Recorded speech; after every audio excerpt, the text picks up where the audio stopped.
Attention, ce contenu audiovisuel donne faim. Pour que l'expérience proposée dans cette vidéo se passe pour le mieux, nous vous recommandons d'avoir quelques provisions à proximité. Salut à tous, est-ce que vous allez bien? Ouais. Aujourd'hui, on va faire du motion design. Oh là là, quelle surprise! Bah ouais, c'est pas le tout d'en parler, hein, mais ça peut être bien de le pratiquer un peu aussi. Après, vous allez dire que je suis un imposteur. On nous prend pour des cons! Aujourd'hui, on va rendre un dernier hommage à un logo qu'on a côtoyé pendant plusieurs années. Bon, en vrai, le logo il a changé officiellement en 2021, et comme moi je suis toujours un peu plus loin à la détente que le reste des gens, et bah je viens tout juste de capter que le logo officiel, c'était pas celui que je pensais. Cela dit, c'est un peu chelou parce que c'est toujours ce logo-là qui est utilisé dans la plupart des pubs. Mais bon, je dis ça, je dis rien.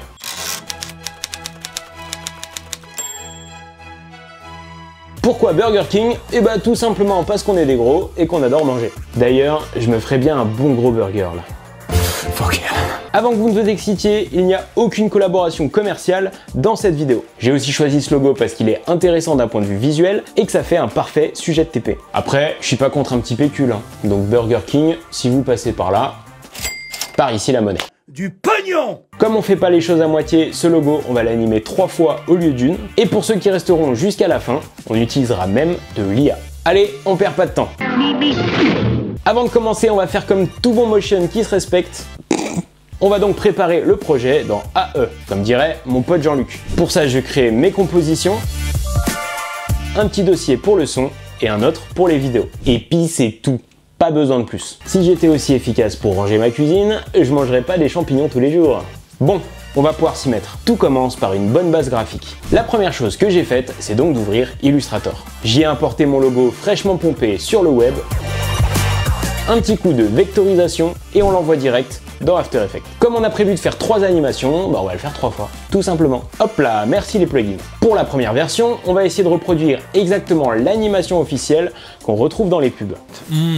Burger King. Analysons tout ça. Les éléments s'animent presque tous de la même façon, il y a juste un changement de taille par rapport au centre du logo. Il y a 2 éléments qui vont apporter un truc en plus et faire la différence avec une animation sans âme. Le timing, tous les éléments du logo sont complètement désynchronisés, et le petit rebond qui va bien et qui va donner cette impression un petit peu élastique. Allez, bah c'est parti. Je commence par vérifier que le point d'ancrage est bien situé au centre de l'image pour tous les éléments du logo. Pour ceux qui savent pas ce que c'est un peu comme le centre de gravité de chaque élément. Et si vous comprenez toujours pas, et bah tant pis pour vous, fallait écouter en cours de physique.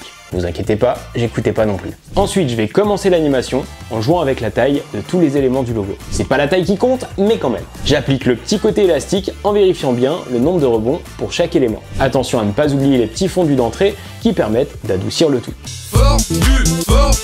Une fois que c'est fait, je n'ai plus qu'à ajuster chaque élément pour coller au timing du logo original. Passons au dressage. Une vidéo de burger lambda, ça y est, j'ai faim, un petit effet de flou gaussien et on place le logo au centre. Il ne me reste que la touche finale, mais pour ça, il va me falloir un whooper.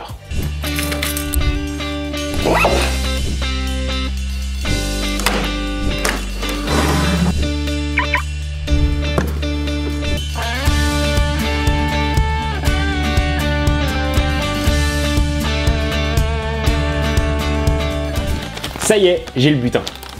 Et on a un whooper. C'est parti pour l'enregistrement du jingle. L'avantage, c'est que ça, on aura besoin de le faire qu'une fois pour les 3 logos. Burger King. Burger King. Burger King. Burger King. Burger King. Ça marche comme technique. Faut vraiment que j'en ai plein la bouche. Burger King. On doit m'entendre mâcher comme un gros porc. Bon, j'ai plusieurs prises, ça devrait le faire. 2-3 réglages, 2-3 effets, on assemble le son et l'image, et voilà le résultat. Burger King. Quoi? Vous m'accusez d'avoir écrit cette vidéo pour pouvoir m'empiffrer? C'est totalement vrai. Pour la seconde animation, on va faire en sorte que le pain s'ouvre en sautant pour faire apparaître le titre. On aura ensuite comme une traînée d'étoiles filantes qui fait le tour du burger. Quelque chose de très réaliste. Ou pas. Quoi? Vous avez jamais vu des pains qui sautent? Mais c'est une de ses principales caractéristiques. Alors, vous voyez? Qui c'est qui avait raison? C'est Bibi. Qui dit encore ça? C'est Bibi. C'est tellement has-been. Has-bibine. Bon, revenons à l'animation. On va faire quelque chose de relativement simple, mais efficace. C'est très souvent ça la recette miracle. Simplicité, efficacité. Nique ta mère! On est donc parti pour la deuxième animation. Comme tout à l'heure, je commence par m'occuper de mes points d'ancrage. Cette fois-ci, ils auront chacun le leur, donc je les replace tous, un par un, correctement. Pour les animations de logo, j'utilise régulièrement la technique de la rétro-animation. Je vais partir du résultat que je souhaite atteindre et animer à l'envers. Ça me permet d'être sûr que tous les éléments finissent au même endroit. On commence par les pins du logo qu'on va rassembler en un seul burger. Ce burger, je vais le faire apparaître en grossissant. Je vais ensuite travailler le texte pour qu'il apparaisse lettre par lettre comme s'il se générait au centre du burger et écarter les pins. Après ça, je vais ajuster la vitesse et le timing d'animation pour qu'on ait un truc sexy. Là, on a fait 90% de l'animation. Il ne me reste qu'à m'occuper de la traînée d'étoiles. Je vais aller la retravailler dans Illustrator pour avoir une seconde version qui fasse le tour complet du burger, un peu comme l'anneau d'une planète. Un petit coup de masque et d'animation, et hop, Zoro n'a qu'à bien se tenir. Un petit coup de whooper, et on ajoute le jingle sonore. Et un petit coup de whooper pour la route pendant qu'on admire notre travail. C'est aussi important de s'hydrater, surtout l'été. Surtout quand on est vieux aussi. Burger King.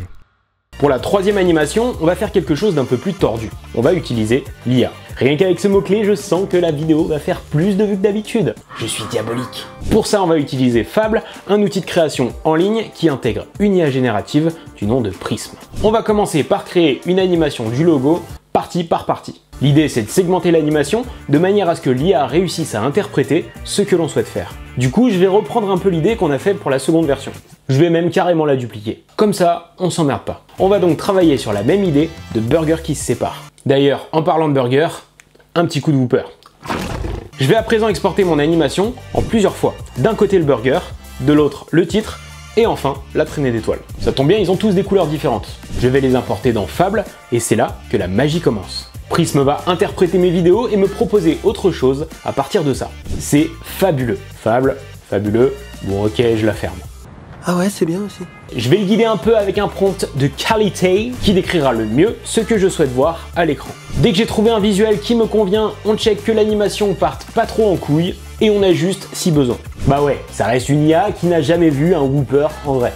D'ailleurs, en parlant de whooper, bon, tout a l'air ok, on décline ça pour chaque animation et une fois que tout est prêt, bah on n'a plus qu'à lancer les rendus. Après quelques ajustements vis-à-vis de la qualité et du format, on peut tout importer dans After Effects. Il me suffit ensuite de tout superposer, de faire un petit peu de compositing. On n'oublie pas le petit gimmick de fin qu'on a galéré à enregistrer en plus dans des conditions insupportables. Et tada! J'ai ma troisième animation avec utilisation de l'IA. Burger King. Et en vrai, stylé non? On a donc 3 versions animées du même logo, mais avec des approches différentes. On aurait pu faire encore plein d'autres choses, comme intégrer de la 3D, refondre le logo dans un autre style graphique. Peut-être pour une prochaine vidéo, qui sait. En tout cas, j'espère que cette petite expérience motion vous a plu. Si c'est le cas, abonnez-vous pour ne pas manquer les prochaines vidéos, et pour convaincre YouTube que cette chaîne a du contenu qui vaut la peine d'être vu, quand même.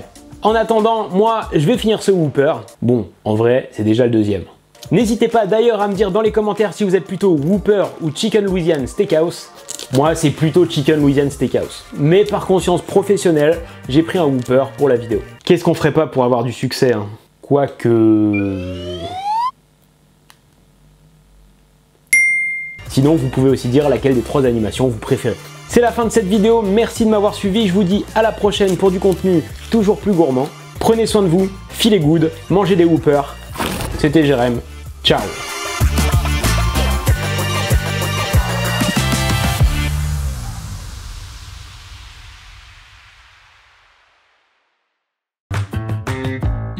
Burger King. Burger King. Burger King.